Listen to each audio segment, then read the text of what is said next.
Welcome back, everyone. It's here. And today I've got some r/BestOf for you all. As per usual, I'll be reading you the posts, giving you my opinions, and I hope you do the same down in the comments below. And without further ado, let's jump right into it.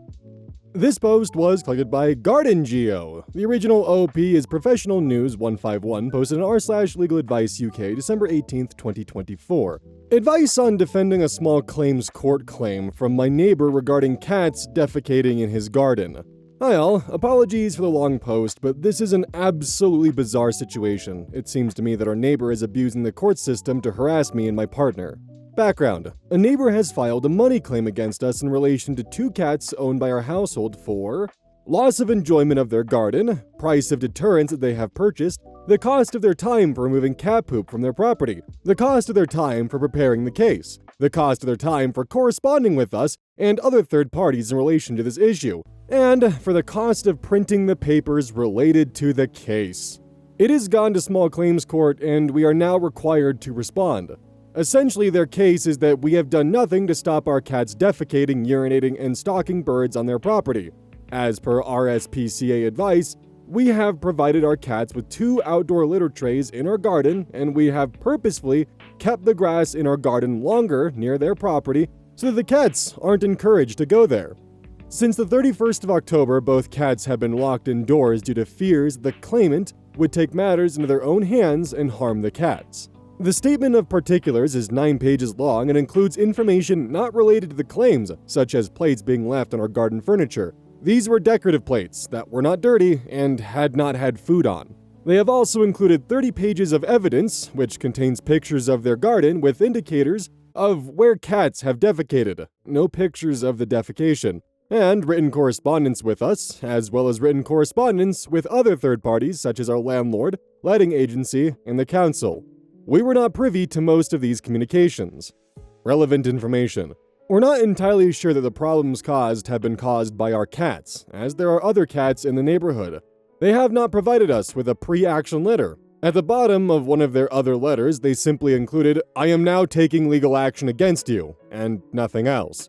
Prior to the statement of particulars, they have not mentioned to us wanting any compensation or reimbursement, etc. They have not tried to set up any third-party mediation. The claim has only been made against 2 of 4 people in a shared house. The claimant could not get the names of the other 2 members of the house, as we did not respond to a request by the claimant for our names due to fear they would use this information to harass us. The request was not made with any indication that they were required for legal purposes. Only one of the cats in our house is owned by us, the defendants. The other cat is owned by the 2 people left out of the claim. When a member of our household last spoke to the claimant, they told us that they would not speak to us and will not go through our letting agency. We posted a letter through their door asking if we could find a suitable solution, which they did not respond to. The claimant has generally been rude towards us. For example, they have tossed cat poo and soil onto our driveway and car, thrown a dead pigeon into our house, and left cat poo in Tupperware containers or on pieces of cardboard outside our front door and on our driveway. Deterrents the claimant bought have flashing lights to deter our cats. Unfortunately, a member of our household, not included in the claim, has photosensitive epilepsy. We had to get the police involved for deterrents to be angled away from our front door. For these actions, we have an ongoing harassment case with the police. Questions. I believe cats are classed as free spirits in the UK, and we cannot be held liable for actions they take that are considered normal cat behavior, i.e. defecating, urinating, etc. Does their claim have any merit or legal standing? If not, how do I respond to that in my defense? Can I make an argument that the costs they're seeking are unjustified because we're not liable? It is my understanding that the claimant has not followed proper procedure when submitting the claim, i.e. no letter of pre-action, they have not attempted third-party mediation, the statement of particulars is not concise. Do we need to/can we state this in our defense? In my defense, do I need to respond to facts and the evidence that they've provided that are communications between the claimant and third parties that we have no knowledge of? For example, in an email to our landlord, the claimant alleges that our cats have slightly damaged a fence by climbing on it regularly. We were not made aware of this until we received a statement of particulars. In my defense, do I need to respond to facts that have nothing to do with the case? For example, I've lived in this house for XX years. The claim lists conversations between the other members of the house not in the claim, that we, the defendants, were made aware of at the time. We believe the claimant has left out important details discussed in the conversations. Can we dispute the contents of these discussions, even though we were not present? The list of what they're claiming seems incredibly inflated. Is it reasonable for the claimant to claim for time spent preparing the claim/printing costs? Should we offer to provide the names of our housemates, offer to add them to the claim, etc.? Comments. Comment 1. On the basis of what you've written, this is likely to go badly for them because A, a bunch of the stuff they're claiming for is nonsense, and B, they don't appear to have followed the correct pre-action protocol. This is without getting into whether there is actually any merit to their claim whatsoever. What tort do they actually allege you're guilty of? It isn't unlawful to have outdoor cats, so as far as I can tell, the only question is whether your negligent ownership of them has caused the neighbors some sort of harm. I don't see any negligence here at all. There is expressly no requirement for a cat owner to limit their cat's movements, and you aren't in control of when they might need to do a poo. I would be tempted to ask the court to strike out the claim on the grounds that the claimant hasn't actually stated a valid cause for action nor followed the correct protocol surrounding it. But even if it goes to court, it sounds very easily defensible to me. The defense would be relatively straightforward, that there has been no negligence, the cats go and poo in other people's gardens sometimes, that there is absolutely no wrongdoing on your part, and that therefore, any costs they have incurred are entirely of their own making. Opie responds, their claim is long and quite rambling with no specific mention to a law, just that they have lost enjoyment of their garden based on our cats defecating, urinating, stalking birds, and that we have done nothing to prevent this for 5 months. This is despite the claimant admitting that we have provided outdoor litter trays for our cats to use, we have let our grass grow long. They have not admitted that we have kept the cats inside since the 31st of October, but this is the case, and we believe that more than fair given that it constitutes a significant decrease in the standard of living of our cats. Comment 2. In law, cats are rightly considered to be non-trainable. They are free spirits with the right to roam as they please, with no responsibility resting on their owners, i.e. servants. Any cat owner will recognize this to be true, as you can't train cats like you can train a dog. This is just a nonsense claim. Comment 3. Can he prove the feces relate to your cats? Put him strict proof on this point, DNA tests, etc. Opie responds, I don't believe so. The claimant has included pictures of their garden with bamboo sticks where they claim the cats have defecated and certainly no proof that it has been our cats. Comment 4. Yeah, this would easily get thrown out. Cats are doing what cats do, and in this country, it's not illegal to have an outside cat. I would, however, get videos for your property and still keep their claim as evidence in case they try and harm your cats in revenge. OP responds, we've decided to keep our cats indoors since the 31st of October since we're worried about the claimant harming the cats. I realize this will significantly affect their quality of life, but we plan to move soon. And we're trying to train our cat on a lead so that he can enjoy some outdoor time without the risk of anything being done to him. Update. 19 months later. I posted about 2 years ago in the subreddit about my neighbor taking me to small claims court over my cats allegedly defecating in their garden, along with a long list of rambling complaints about other items. The proceedings have now finished, around 2 months ago, but just wanted to be safe nothing else would come of it. And so I wanted to update and thank the previous commenters on my last post for the help they provided. I handled the case more or less as per the consensus in the comments on my last post. I provided a short defense, highlighting the case had no cause of action and that we, the defendants, had responded reasonably to the claimant's requests. We had court-appointed mediation and offered the claimant a decent chunk of money, a few £100, to avoid the faff of going to court. But he refused. I then produced witness statements and evidence detailing the events that took place with the claimant, how we responded reasonably, and how they were unreasonable, as well as evidence of 4 other cats in his back garden. The claimant was an absolute nightmare to deal with, producing mountains of pointless documentation that took us time to trawl through and understand, all poorly handwritten and not often submitted in the proper way with the court. We finally got to the hearing, and the case was obviously dismissed. The judge could not find a cause of action, and the claimant couldn't prove any of their points anyway. What an absolute waste of everyone's time, especially the courts. Anyway, I would like to thank everyone who commented on my previous post and helped me approach the case in the right way. Comments. Comment 1. It must be maddening for the judge who has to read through a load of handwritten waffle over cats doing cat things and find there's nothing to answer for. Not a job I could do. Comment 2. To be fair, given that judges usually have to spend hours poring over, a few hours of notes on cats doing cat things might have been a welcome break. Fluffle spent 3 hours and 36 minutes sleeping under my tree, then proceeded to chatter at some birds for a further 3 minutes. As you can see, Fluffle's clearly defecated on my rose bed under orders from his owner.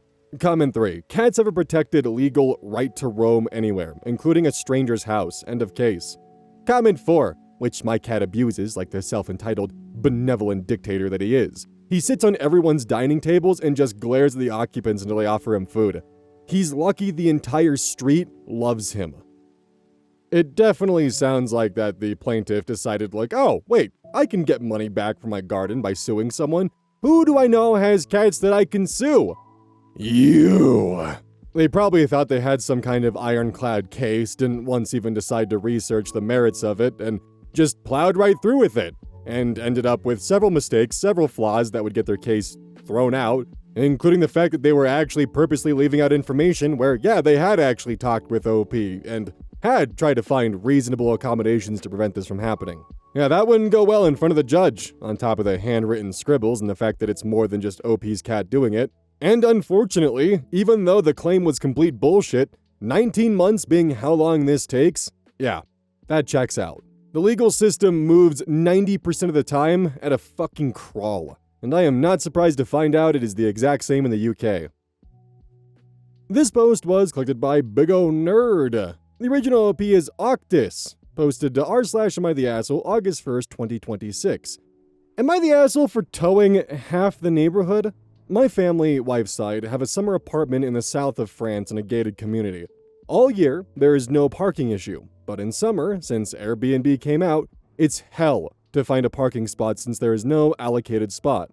There is a place with no clear parking line, imagine a big square of concrete, where everyone can park for free. I had the opportunity with 3 neighbors to buy this parking to the co-propriety, it's like an HOA but with less power here, so we did buy it last year. We made 6 large parking spaces for our cars with lines and plate numbers in front of each parking spot, and put a gate, which is always open for the other neighbors to park here. You can park 3 to 5 other cars. Here in France, July and August are 2 months where almost everyone is on vacation, so Airbnb and location peak here during this period. Last week, one of the neighbors I bought the parking with told me the parking was packed, and he managed to park only one of his 2 cars on an unassigned parking spot. His parking spots were taken, mine was 2, and the third neighbor 2, and every free slot 2. So, he put a warning sign telling parking is for residents only, and not for anyone else. Q 2 days ago, when I come with wife and kids for vacation, I drove by night to avoid traffic. And when I get there, 3 a.m., parking is packed, and I have no choice but to park 300 meters, 1,000 feet, from my home. Next morning, we put a large sign telling cars on a assigned parking spot would be towed and text every neighbor to ask for their plate to not tow a resident. Today's morning, same shit. So, we closed the gate, phoned the police, and got everyone towed. Shit hit the fan. Bunch of Airbnb people called the cops and homeowners to ask why they got towed, and the location was saying with parking. So, a lot of refunds were asked. My phone was ringing nonstop today. Some homeowners tell me they're gonna sue for the refund they got. Some Airbnb tenant told me they will sue for the towing cost. We have everything documented. Lots of Airbnb homeowners tell us we're the asshole here because we didn't tell them ahead, but we do put lots of signs on the parking since last year when we bought it. They just hadn't come to see it, and they approved the selling of this parking to us. So, yeah. Sorry for the bad English, obviously not my first language, and I'm angrier right now. So are we the asshole for towing everyone here? So I guess to kind of reiterate and explain, OP and his other neighbors, they have a designated parking space that's assigned to them. Lots of their other neighbors host Airbnb homes, and when a lot of their guests got towed, they got refunds from Airbnb. So now the homeowners who host the Airbnbs are threatening to sue OP for that refund, as well as apparently the Airbnb guests for the fact they got towed. Comments. Were the reserved parking spaces clearly marked? Our spots, 6 in total, are marked with white lines and license plates in front of each parking. And there is a free space for 3 to 5 other cars to park for free, but we only towed the cars on assigned parking spots. There were 4 cars, 2 from neighbors I know, and 2 random lucky tourists. Yeah, there's 6 marked spots and enough room for 3 to 5 cars outside the marked spots, and yes, It's free all year because we never had this kind of problem before. Why not simply lock the gate permanently? Only 3 people have the keys, me and the 2 neighbors who bought it, but 10 out of the 12 months it's heaven here and friendly. We want to keep it that way, as we know the friendly neighbors since 15 to 20 years. What happened after the towing? I had someone calling from Airbnb, or told me he was, to ask for pictures of the parking due to the refunds asked. 1 week here is around 1,600 to 2,400 euros, depending on the square meters of the apartment. So if you multiply by 6 cars, we're talking a lot of euros. Thanks. Seeing the number of calls I've gotten today, I'm pretty sure this will fast become a we problem in court, and if not in court, a lawyer problem, for sure. Were the tourists at fault or the Airbnb hosts? For their defense, if I rent a place that says I have free parking spot in this crowded spot, I will for sure park my car.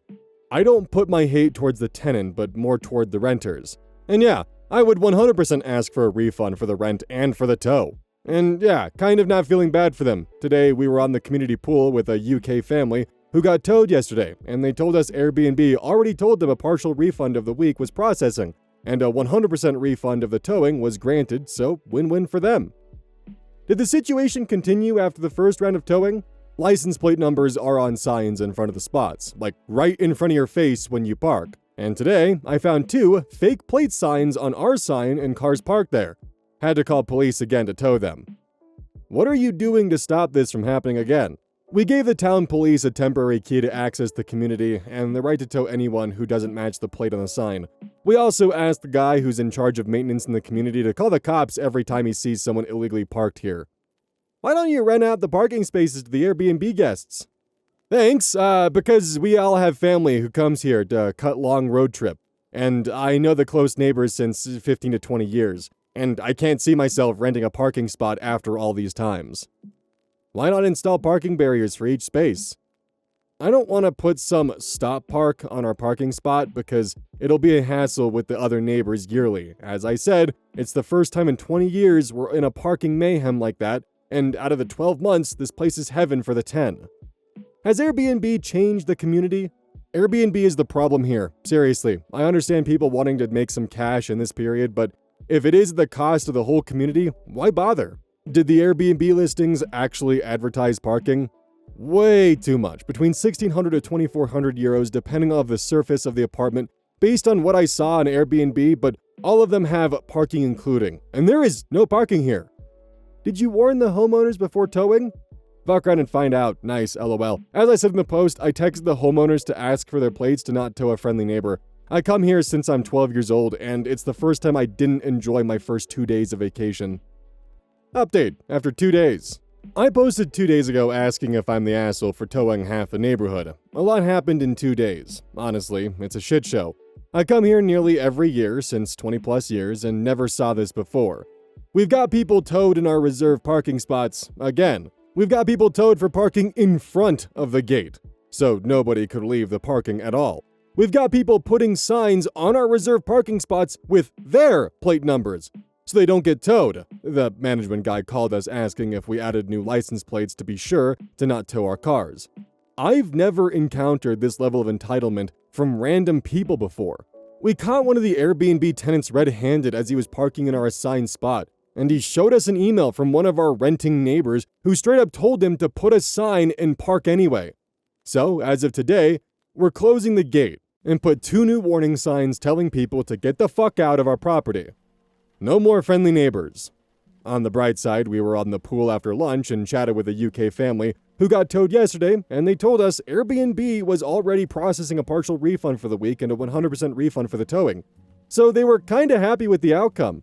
I told them they can park in my second space as my wife will leave our second parking spot today.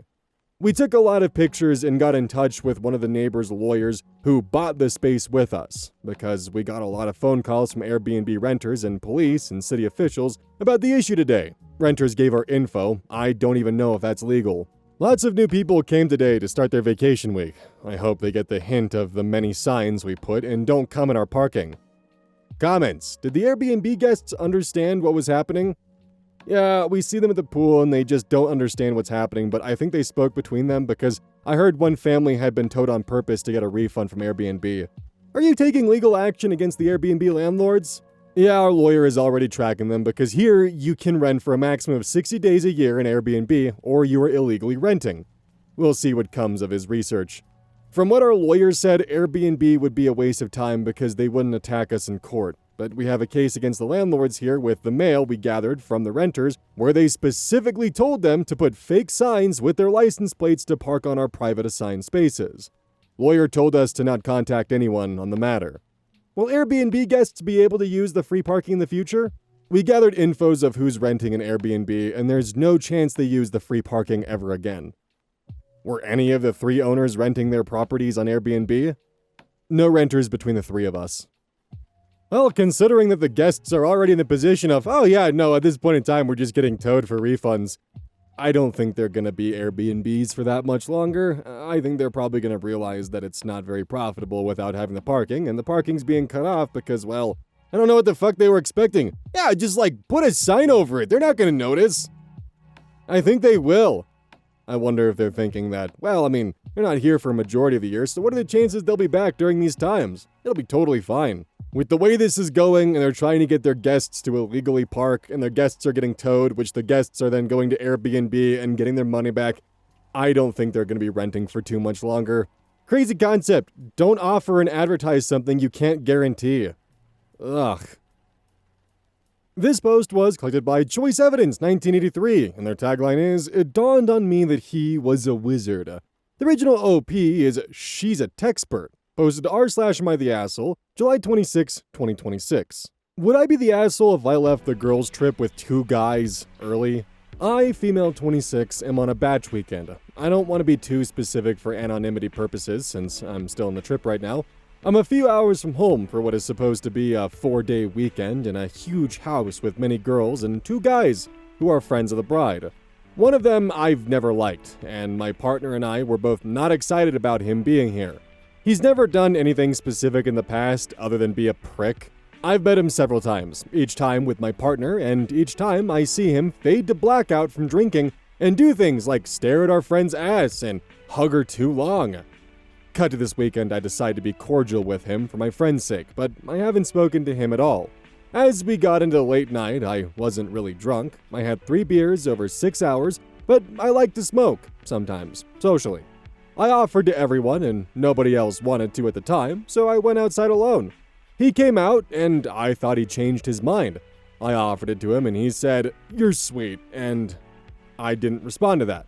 Then he complained about the groom, and I said I thought the groom was a nice guy. I tried to change the subject to my work, something more natural to talk about.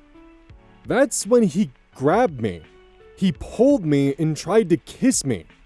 I stopped our faces from touching with my hand, but I still had to push him off me after that. I felt completely violated. I told him, "I'm married." And all he could say was, "Oh." And I told him, "Don't fucking do that again." And he said, "Obviously." And that was it. I ran off. I'm having flashbacks to times in my past where I was assaulted in college and completely freaked out. I told some girls I know, and they said it sucked and told me to just stay away from him. But I feel sick about it. The next morning, I don't feel any better, and a few others found out and seemed like it's not that big of a deal. I feel so bad. I can't stop thinking about it or let it go. I have OCD, and intrusive or obsessive thoughts are hard to keep at bay right now. I want to leave so badly, but I don't want to be that girl, especially over a kiss that didn't even happen. I've only ever been with one person in my life, so maybe that makes me a prude, but it's not even the kissing. It's him thinking just because he wanted me, he could have me, and it didn't occur to him, I might not want that. He just thought I was easy. I don't feel comfortable. I'm not drinking today, but it's not even 10, and he's had 4 beers. I already heard he doesn't remember last night either. So would I be the asshole if I left? Am I the asshole has no consensus bot. OP was not the asshole. Relevant comments. Commenter 1. 1000% not the asshole. You don't feel safe, leave. If I was your friend, I would understand.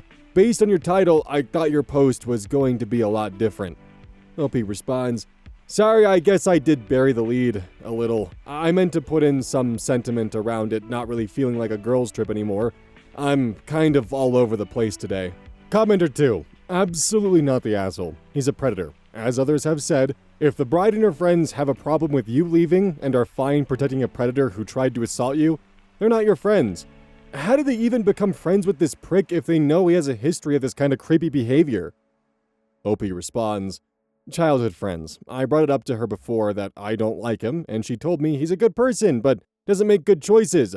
Sounds like an oxymoron to me, but we all have one friend the blinders are on for. Commenter 3. Not the asshole. If you feel unsafe, always leave. It's better to leave a situation than stay and maybe have something bad happen.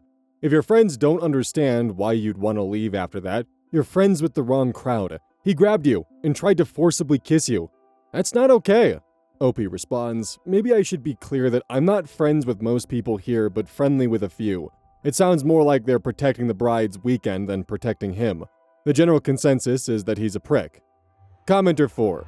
If it were me, I'd be so mad. I'd wait till everyone was together in the kitchen or living room, have my shit packed in the car, and then announce that I'm leaving because apparently the majority of my friends want me to ignore the sexual assault from insert guy's name. Then I'd leave. OP responds, he's one of those guys who goes by his last name too. OP on calling her husband. I called him right away last night.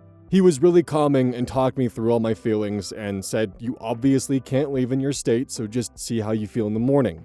Take it one activity at a time and come home if you need to. He said it should be the guy who goes home and agreed all our suspicions of him were true. But he understood I don't want to blow things up for my friend and give it a try, so that's what I'm doing. It's not going well. I suspect I'll go soon. Additional comment from OP. Hi everyone, I left but not before things got worse. I will post an update momentarily and link it to my original post. Thanks for all the support. I needed some objective outside opinions to help me think clearly. Appreciate you all. Update. July 28, 2026, 2 days later. I'll break this up into parts so you can read the bits you're interested in. Speaking anonymously to objective outside parties has been very helpful in checking my reality, so thank you all for your support. What happened since my post? I couldn't be normal as much as I really wanted to. I went along and spoke to the 2 people I know when we were in private about my feelings, but couldn't stop my anxiety from spiking throughout the day. I managed to stay away from him for a while, but it was hard to watch him enjoy himself so much and have the great weekend I was looking forward to. A separate B-plot here, you can skip this, just context, is that the bride's hometown friends were the larger half of the group and acted very flippantly and selfishly, while me and her other friends from where she moved to after high school/college were left to care for them. The maid of honor is her sister, who didn't put a lot of effort into coordinating and is a big mean girl. She was momentarily fired for her behavior by the bride, but they made up. At one point, we went to the beach, and they had the 3 of us bring 10 chairs, 2 coolers, and an umbrella to the beach by ourselves, while they all enjoyed the water. By the time we set it all up, they were bored and left us for a nearby beer garden, so we cleaned up their things for them so we could go to the restaurant too. They decided they were done by the time we got to the beer garden and said we shouldn't even bother coming inside. The maid of honor told us that actually we needed to have fewer cars at the rental house, so we had to go move them to a remote lot 20 minutes away while they all had one more round. So, like I said, this guy and his friends from her hometown had the great weekend I was looking forward to, and it was hard to be a part of that. Unknowingly to me, someone had told someone, and while they were at the bar, everyone spoke about what happened to me. The bride was really sorry it happened, but I don't know if she really gets it. She pulled me aside and asked what I needed, so I said I needed to leave. She wouldn't ask him to leave, but said she will correct him. I don't think that she can correct this. I told her very clearly he was a dangerous person. She told me he was a good person, but just doesn't act like a human. That's quite the oxymoron to me, but fine. She spoke to him about it and told me he was sorry and he cried and walked away to think things over. She said he was told to not be alone with me again. We had an expensive dinner. I prepaid for that night, so with him gone for the evening contemplating, I will attend that, then go home in the morning since he wasn't leaving the trip. I felt lighter after that and had a really great few hours getting ready with the girls, singing throwbacks, and we all left before he could come back, so I was happy. But 30 minutes into us being there, he showed back up without a word to me and started pounding drinks. By the time he had 7, we were less than an hour into his arrival and I had to step away. My friend called to check in, and I was on the phone with her. I took it in the parking lot, sitting on a step. I felt a hand on my back, and it was him, standing over me, asking me to talk. As I backed away from him, he kind of held his hand out to grab me, but I knew better this time to put a lot of distance between us. I told him I don't want to talk to him. He confirmed he knew I didn't want to be alone with him, but said he thought we should talk anyway. I asked if he was drunk, and he tried not to answer, so I asked again, and he said yes. I told him, then it's not appropriate, and go away. He didn't. So I actually said the words, "Shame on you," out loud and ran away to vomit in a bush from the adrenaline. I really wanted to slap him, but I didn't want him to think that would make us even if I did. The rest of the dinner, I cried at the end of the table, waiting to leave while he moped one seat over and crushed so many more drinks. He decided to refuse to eat from being so upset about me yelling at him in the parking lot. All the hometown girls kept telling him to smile. It's okay, enjoy yourself, we love you, don't let one thing ruin a good time, etc. None of the girls checked on me at any point, said sorry that happened. From what I heard after, they seemed to think I was making a big deal over nothing and being very sensitive. It was crushing to watch them go so out of their way to cheer him up, but not offer me any simple kindness. For me, that's the opposite of the girlhood I love so much and have with my own friends. If this happened to one of them, I know that's not how I'd be acting. I knew, sitting there, I had to leave. I didn't feel safe or protected. I went back to the rental, locked my door, and left first thing in the morning along with my other two friends. Everyone else seems to be relieved we were going. That same night, my husband met up with the groom and the husband of a woman on the trip with me. The groom didn't want to hear anything negative about the weekend, but my husband told him that it was a serious matter, they could not brush under the rug, and they needed to handle this situation now.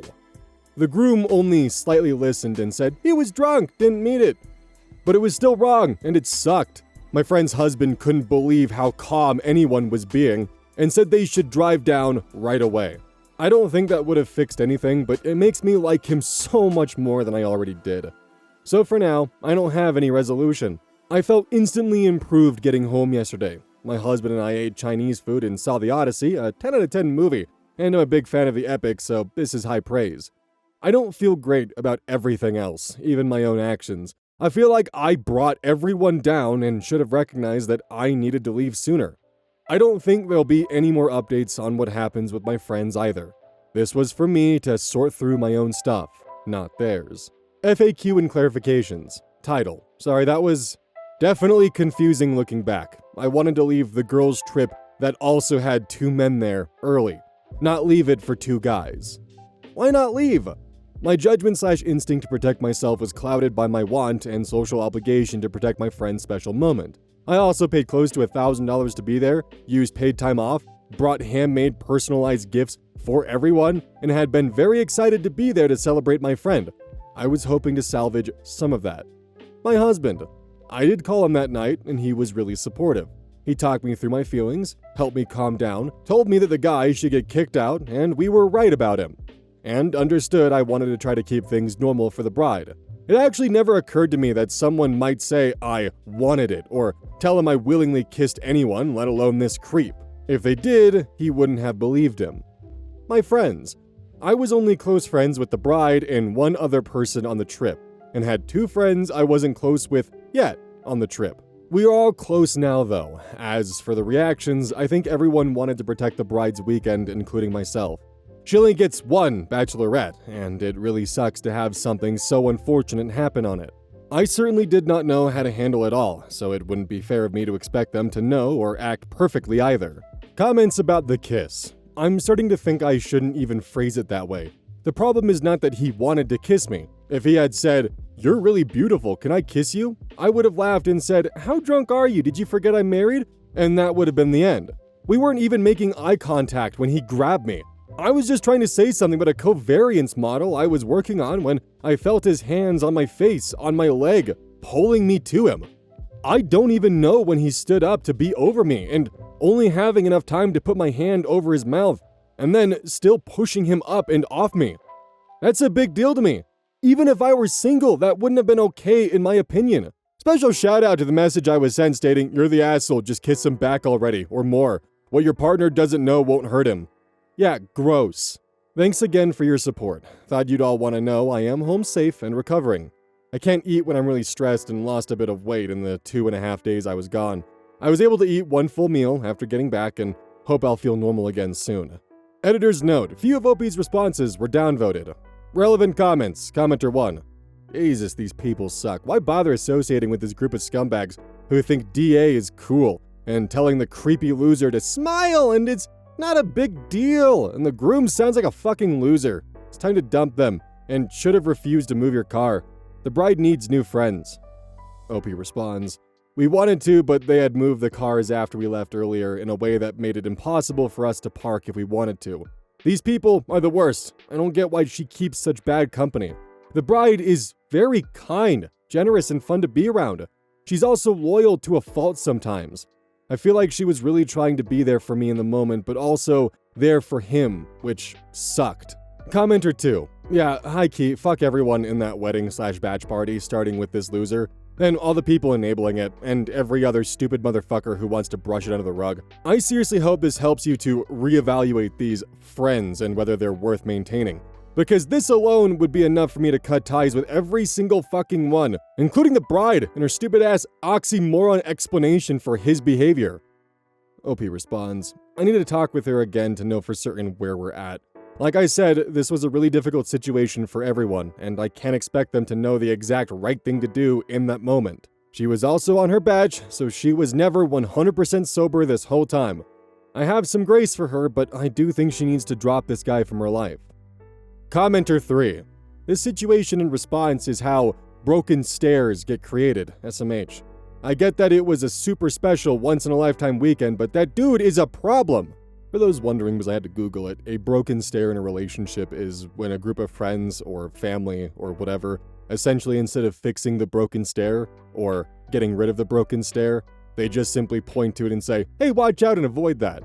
OP responds, I just learned about this metaphor through this situation and it's so spot on. I know I already made enough allowances on this trip and it's time to make stronger boundaries. In reality, it's not easy to throw away a decades-long friendship with a couple we've been very close with. I do want to see if some time in sobriety changes their perspective and if apologies follow. Commenter 4. You may owe it to yourself to have a conversation with her for peace of mind to know you did everything you could. I'm like that. If there is any doubt in whose side she's on afterwards, then that is not your friend. That is someone enabling a predator and you know you cannot trust them to do what is right. Take care of yourself, and the guy is lucky your husband hasn't taken action. I'll leave it at that since I'll get mod banned otherwise. It would have taken hell or high water to keep me from showing up and offering to take you home that night. Your safety is more important than the bride's bachelorette. OP responds, this is the best way you could have put it. Thank you. The first time I was assaulted in college, my husband actually stood up to go see the guy. If you know, you know. We spoke about it later, how that wasn't helpful to me because it made it about the predator and the anger towards him and not about the pain I had. I think he wanted to make sure he focused on me in that moment or he would have hung up and drove to get me if we hadn't had that experience before. He told me later, once I was home safe, he in fact would like the chance to take care of him. But again, I think that would genuinely minimize it, and the creep would think we're even now, and that the disrespect was to my husband for overstepping our marriage, and not to me for forcing himself on me. OP explains more about the timeline when she left the bachelorette weekend. OP responds, I left 2 days early. I just heard that they all got so drunk at lunch the day I left that someone threw up on the table and most of them couldn't make it to the remaining activities anyway. Sounds like I missed a great time. Commenter 5. Okay, there's being a victim, and then there's being a volunteer. You've given her several one more chances, but now it's your turn to listen to what she's telling you. She doesn't care. Whatever you used to have isn't there anymore. Please let go and protect yourself. She won't do it. OP responds, you make a very good point, I admit. This is definitely not how I would have acted in this situation if I were her. Commenter 6. It is not easy to buck the norms of a group and point out a problematic person/situation/ etc. It sounds like you have a good base of real friends with matching moral compasses though, outside of the wedding party. Quality over quantity, I speak from experience.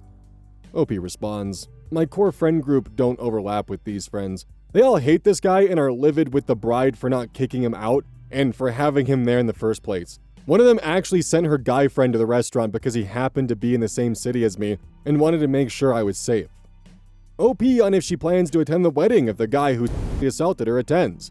OP responds, I don't think I'll go to the wedding unless she cuts him out. I really don't know. There have been many things to process in the last few days. I need some time. OP on being a doormat. Ugh.